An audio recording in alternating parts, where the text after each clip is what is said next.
Bienvenidos a un nuevo episodio de Podcast Más 40, el espacio donde exploramos las ideas, herramientas y mentalidades que nos ayudan a crecer como personas y como profesionales.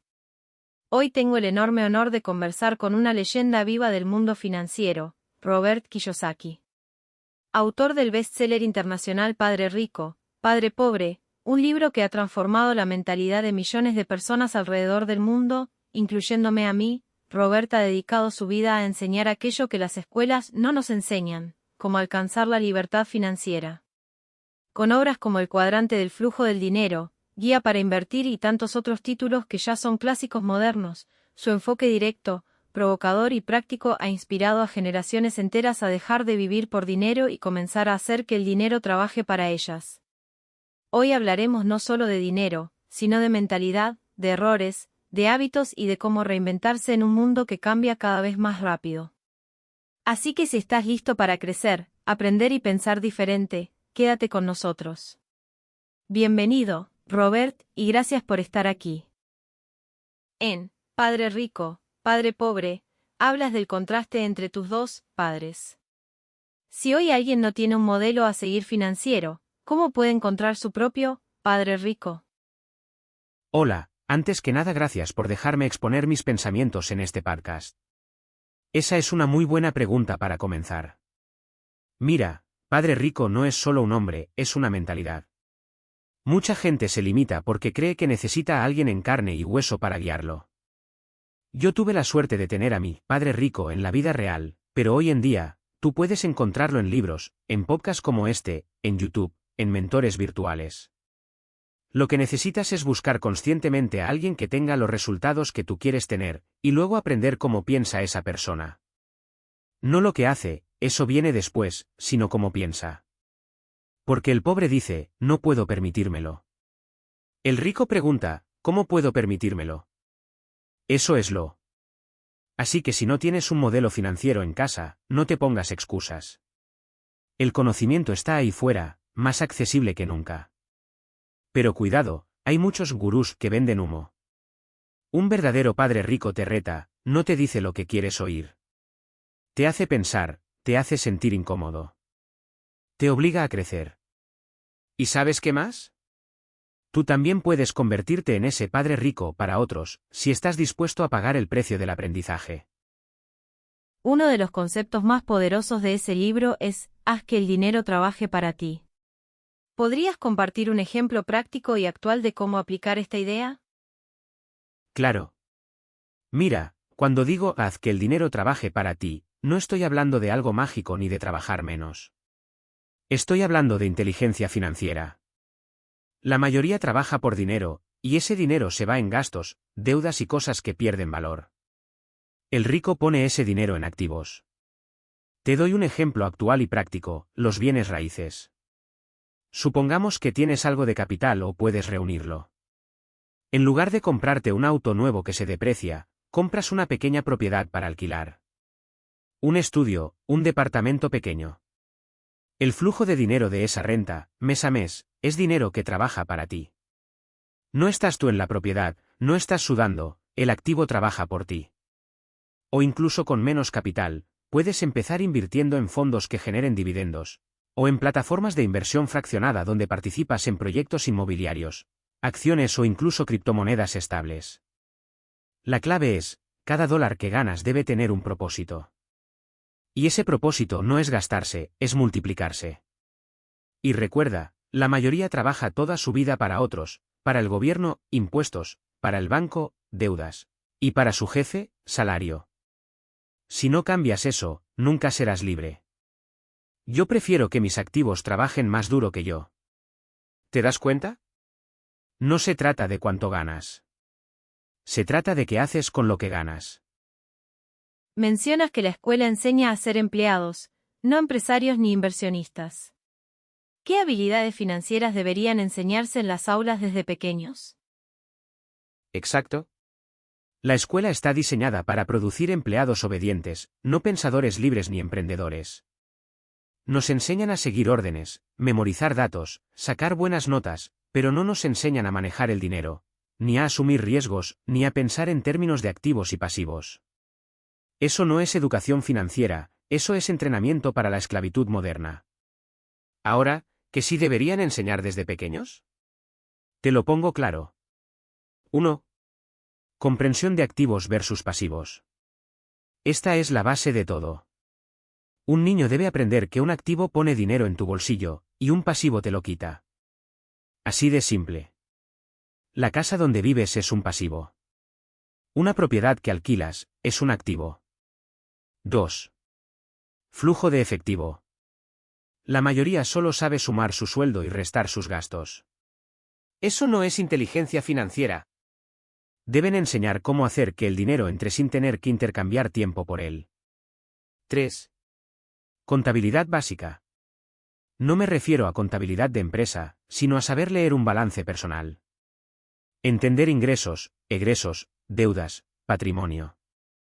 Si no puedes leer tu situación financiera, estás ciego. 4. Mentalidad de inversionista. Desde chicos deberíamos aprender que cada dólar puede ser una semilla. Si lo plantas bien, crece. Si lo comes, se acaba. 5. Gestión del riesgo. La escuela te enseña que equivocarse está mal. Pero en los negocios y en las inversiones, el error es parte del aprendizaje. La clave no es evitar el riesgo, sino saber cómo manejarlo. 6. Emprendimiento y creatividad. En lugar de castigar al niño que vende dulces en clase, deberíamos enseñarle cómo hacer un plan, cómo calcular ganancias, cómo crear valor. Si enseñáramos eso, tendríamos menos adultos endeudados y más personas financieramente libres. Pero, claro, eso no conviene a los bancos, ni a los gobiernos, ni al sistema. Por eso digo siempre, tu educación verdadera comienza cuando sales de la escuela. Muchos lectores se quedan con la frase, los ricos no trabajan por dinero. ¿Cómo puede alguien que vive al día comenzar a dar el primer paso hacia esa mentalidad? Excelente pregunta. Y es clave, porque mucha gente escucha los ricos no trabajan por dinero, y piensa que es una frase arrogante o fuera de su realidad. Pero no se trata de tener dinero, se trata de cómo piensas sobre el dinero. Cuando digo que los ricos no trabajan por dinero, quiero decir que los ricos trabajan para aprender, para adquirir activos, para generar flujo de efectivo.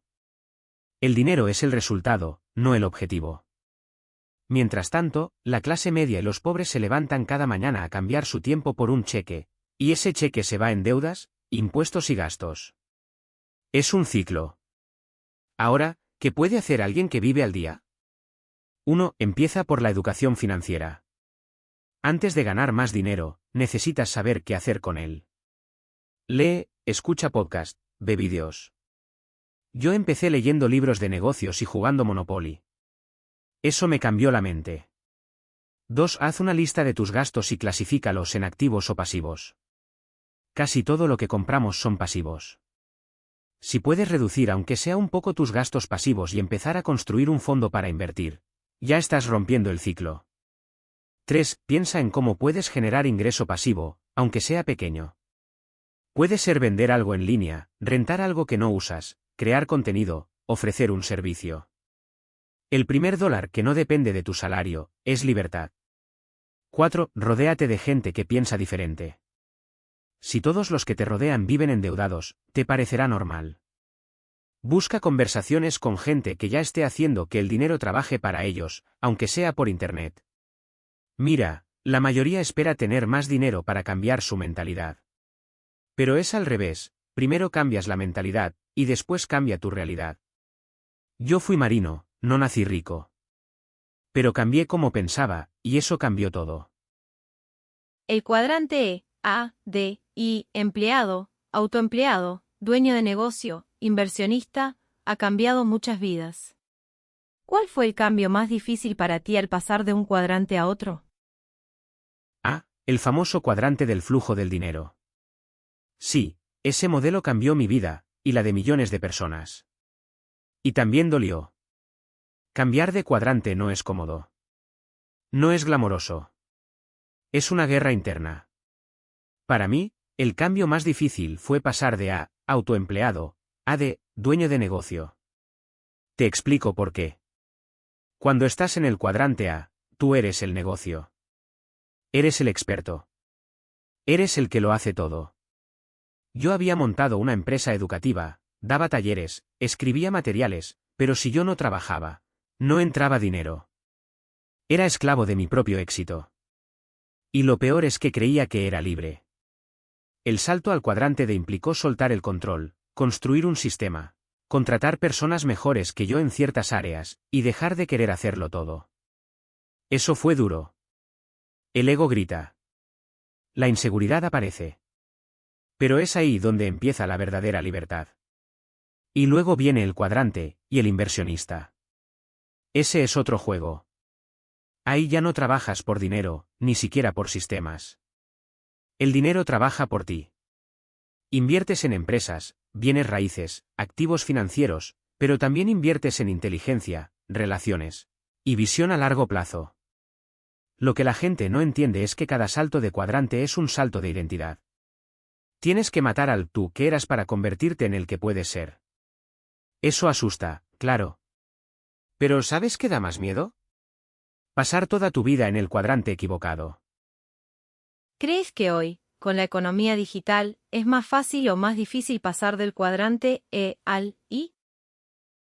Hoy es más fácil, y más difícil. Te explico. Desde un punto de vista técnico, con la economía digital tienes más acceso que nunca. Puedes empezar un negocio desde tu celular, invertir en activos con $10, educarte gratis en YouTube. Hay plataformas para comprar acciones, criptomonedas, invertir en bienes raíces fraccionados, todo al alcance de un clic. Cuando yo empecé, si querías ser inversionista necesitabas mucho capital, muchos contactos, y tenías que pasar por bancos y asesores. Hoy no. Hoy cualquier persona puede empezar su camino hacia el cuadrante y sin pedirle permiso a nadie. Pero, ahí viene la otra cara, mentalmente, hoy es más difícil. ¿Por qué? Porque hay demasiadas distracciones, falsas promesas, estafas, gurús digitales, y mentalidades de hazte rico en 30 días. Eso no es inversión, eso es especulación barata. Y mucha gente cae en la trampa porque quiere resultados sin educación. Además, hay un exceso de información, y muy poca sabiduría. Saber qué hacer con $1 es más importante que ganar 1000. Por eso digo siempre, la economía digital es una oportunidad, pero si no tienes inteligencia financiera, solo amplifica tus errores. Entonces, ¿es más fácil pasar del cuadrante al primero hoy? Sí, si estás dispuesto a educarte. No, si estás buscando atajos. Porque el cuadrante del inversionista no es un lugar, es una mentalidad. ¿Qué señales debería identificar alguien para saber si ya está listo para moverse hacia el cuadrante del inversionista? Perfecto. Mira, el cuadrante del inversionista, la I del cuadrante, no es solo para gente con dinero. Es para gente con mentalidad. Y para saber si estás listo para moverte ahí, hay algunas señales claras que debes observar en ti mismo. Te doy las más importantes. 1. Ya no dependes 100% de tu salario. Si tienes aunque sea una pequeña fuente de ingreso pasivo, una renta, dividendos, ingresos digitales, ya estás pensando diferente. Es una señal de que estás saliendo del cuadrante EOA. 2. Tienes educación financiera básica. Sabes qué es un activo, un pasivo, qué es flujo de efectivo, entiendes conceptos como ROI, riesgo, diversificación. No necesitas un MBA. Necesitas sentido común y compromiso con el aprendizaje.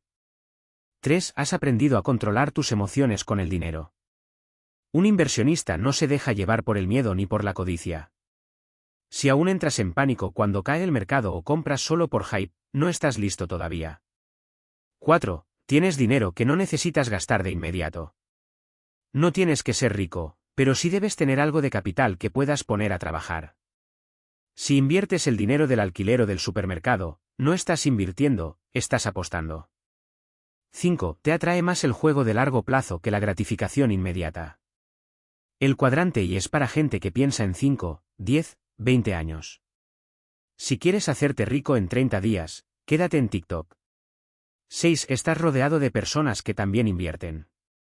No necesitas amigos millonarios, pero sí una comunidad donde se hable de activos, oportunidades, estrategias.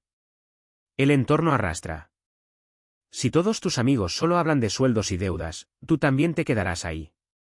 Y te digo esto, el cuadrante y no es el destino final, es el inicio de la libertad real. Pero si no tienes la mentalidad correcta, no importa cuánto ganes, te lo vas a gastar todo. Así que la mejor señal de que estás listo, es que ya no quieres trabajar por dinero el resto de tu vida. En Guía para Invertir, explicas que no todos los inversores son iguales. ¿Cómo puede una persona descubrir qué tipo de inversor quiere o puede ser? Buena observación. En Guía para Invertir, explico que no todos los inversores son iguales porque no todos tienen el mismo nivel de educación, experiencia ni tolerancia al riesgo. Y eso es clave, invertir no es una talla única para todos. Para descubrir qué tipo de inversor eres, o puedes llegar a ser, te sugiero hacerte 3 preguntas poderosas. 1. ¿Qué tanto estás dispuesto a aprender? Si quieres ser un inversor pasivo, tipo pongo mi dinero en un fondo y que alguien lo administre, está bien. Pero si quieres ser un inversor activo, como yo, tendrás que estudiar, equivocarte, analizar mercados, hacer números. La inversión es un negocio, no un hobby. 2. ¿Qué control quieres tener sobre tus inversiones? Algunos prefieren no involucrarse, ponen su dinero en fondos, ETFs o propiedades administradas. Otros quieren controlar todo, elegir acciones, negociar inmuebles, construir negocios. Cuanto más control quieres, más conocimiento necesitas. 3. ¿Cuál es tu tolerancia al riesgo? No es lo mismo invertir en bonos del Estado que en startups tecnológicas. ¿Te paralizas con una pérdida del 5%? ¿O ves cada caída como una oportunidad? Descubrir esto es esencial para invertir con claridad. En el libro también hablo de los 3 tipos de inversores. Inversores acreditados, que tienen dinero pero poca educación. Inversores sofisticados, que tienen educación, experiencia y control. Inversores internos, que crean las oportunidades desde adentro, emprendedores, dueños de negocios. Mi objetivo siempre fue convertirme en un inversor sofisticado, porque ahí es donde está la libertad real. Pero no tienes que empezar ahí. Solo tienes que empezar con honestidad, entender quién eres hoy, y quién quieres llegar a ser. Y recuerda, no se trata solo de invertir. Se trata de convertirte en el tipo de persona que piensa como un inversor. ¿Cuál es el peor error que ves cometer a nuevos inversionistas que solo buscan ganancias rápidas? Esta es buena. Y también muy común hoy, especialmente con tanta gente entrando al mundo de las inversiones digitales, criptomonedas, trading diario, NFTs, etc. El peor error que veo, una y otra vez, es este. Confunden especulación con inversión. Quieren ganar rápido, sin aprender. Persiguen el siguiente Bitcoin o la acción del momento, pero no entienden el negocio, ni el activo, ni el riesgo. Compran porque alguien en TikTok dijo esto va a explotar. Y cuando pierde valor, entran en pánico y venden. Eso no es invertir. Eso es apostar. Y cuando apuestas sin saber, el casino siempre gana. En este caso, el casino se llama Wall Street, las grandes corporaciones, y los bancos que sí entienden cómo funciona el juego. Te doy un ejemplo, un verdadero inversionista analiza un activo en términos de flujo de efectivo, potencial a largo plazo, valor real, control y riesgo gestionado. El que busca ganancias rápidas solo mira una gráfica y sueña con hacerse rico esta semana. ¿Resultado? Se frustran. Pierden dinero. Abandonan el camino. Y dicen, invertir no sirve. Por eso yo siempre enseño, invierte primero en tu educación financiera. Luego en activos. Y después, si quieres, en velocidad. Pero nunca al revés. Con la inflación y los mercados volátiles, ¿sigues recomendando las mismas estrategias de inversión que hace 20 años o has adaptado tu enfoque? Gran pregunta. Porque el mundo cambia, los mercados cambian, pero los principios financieros sólidos no cambian. Mira, hace más de 20 años que enseño lo mismo, invierte en activos que generen flujo de efectivo, protege tu capital, aprende a usar la deuda inteligentemente, y edúcate constantemente. Esos principios siguen firmes. Son los fundamentos. Y en tiempos de inflación o volatilidad, se vuelven aún más importantes. Ahora, ¿he adaptado mi enfoque? Absolutamente. Te doy algunos ejemplos. 1. Oro, plata y Bitcoin. Antes recomendaba principalmente bienes raíces y negocios. Hoy sigo haciéndolo, pero también acumulo oro y plata como protección ante la inflación, y Bitcoin como refugio ante la impresión masiva de dinero por parte de los gobiernos. Es una forma moderna de proteger el poder adquisitivo. 2. Más enfoque en educación digital. Antes era todo presencial. Hoy el conocimiento viaja rápido, los modelos de negocios son más ágiles. Estoy invirtiendo más en plataformas educativas, contenido digital y herramientas que escalen globalmente. 3. Evaluación más agresiva del riesgo. Hoy los mercados se mueven con una sola palabra en Twitter o una decisión política. Eso exige ser más estratégico, más rápido en la toma de decisiones, y más disciplinado emocionalmente. En resumen, mis principios no cambiaron, pero mis tácticas sí. Porque adaptarte no es abandonar tu filosofía, es protegerla frente a un entorno cambiante. Los que siguen buscando seguridad en un mundo inestable, ya están perdiendo. A lo largo de tus libros hablas mucho del miedo, especialmente el miedo al fracaso.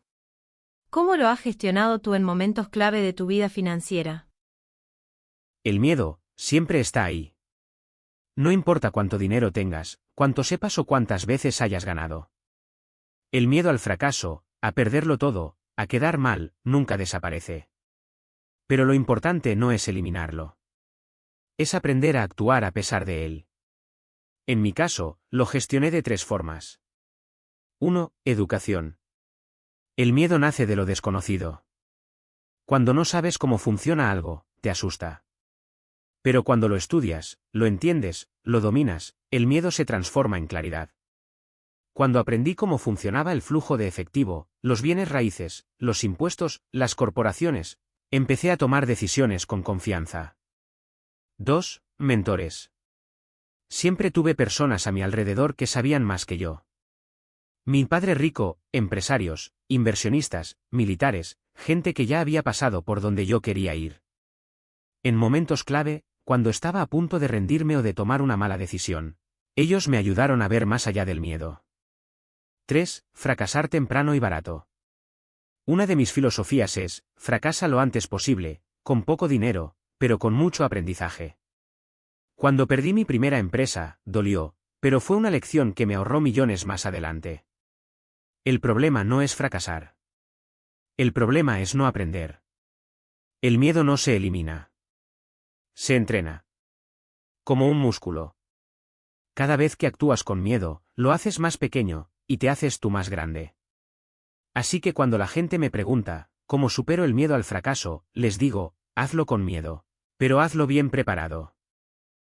Has mencionado que la educación continua es esencial.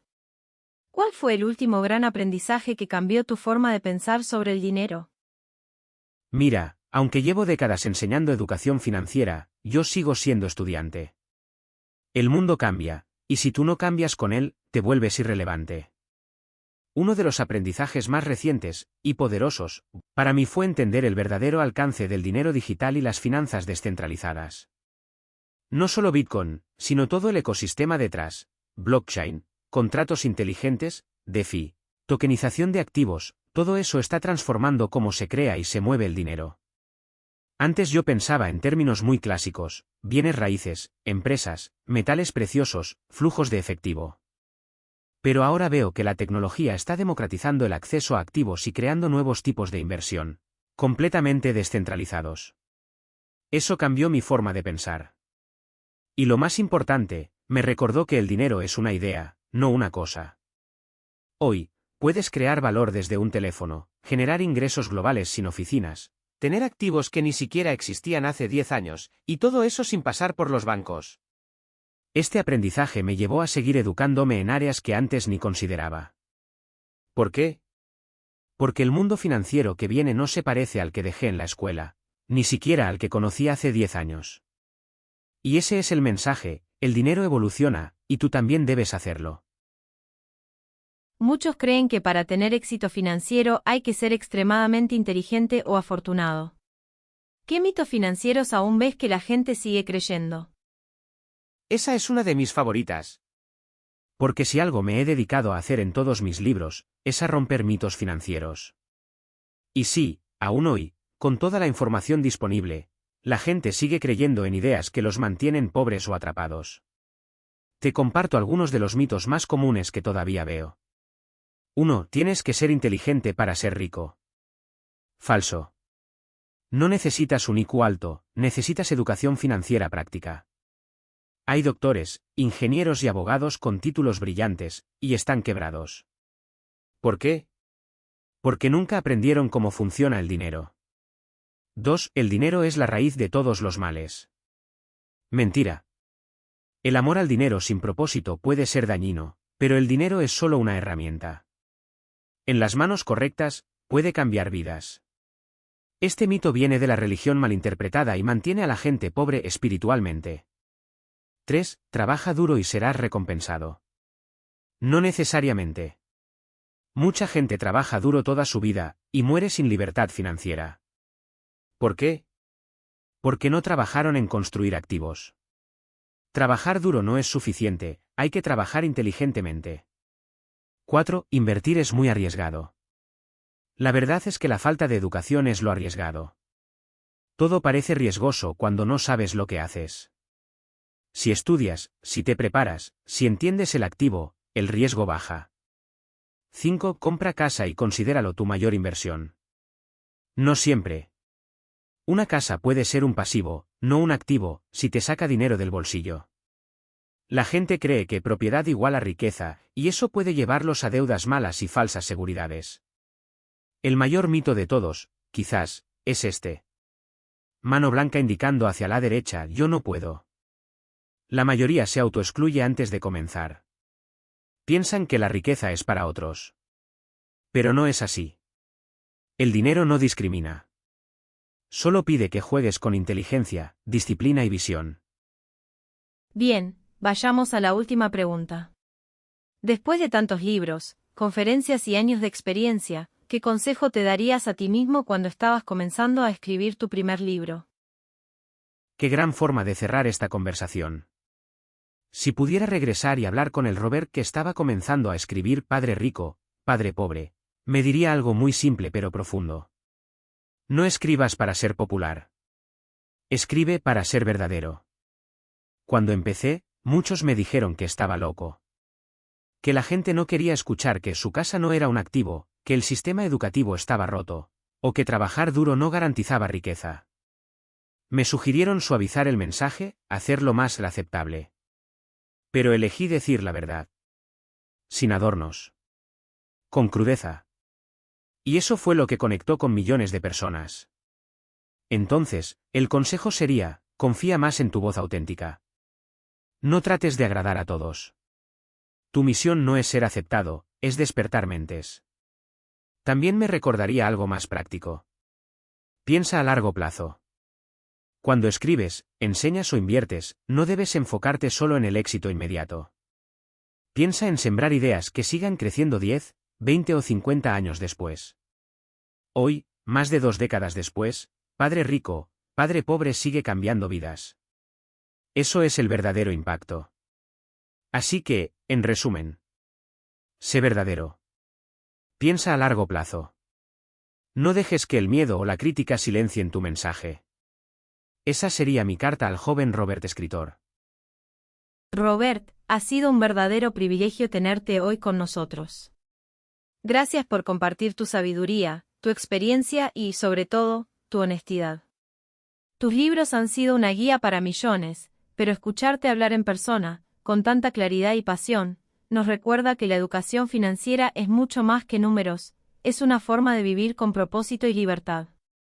A quienes nos escuchan, si hay algo que deben llevarse de este episodio, es esto: no esperen a tener dinero para comenzar a pensar como ricos. Empiecen por su mentalidad, por su educación, por sus decisiones. Gracias por acompañarnos. Si este episodio te inspiró, compártelo, déjanos tu reseña y sigue aprendiendo.